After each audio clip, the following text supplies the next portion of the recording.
ஏங்க நம்ம இசை ஞானி மெட்டமச்ச பாட்டா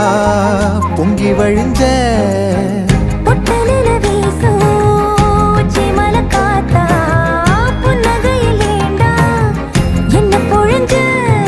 சாராயம் இல்லாம சாஞ்சேண்டி கண்ணால கூழாங்கல் சேராதோ செங்கல்ல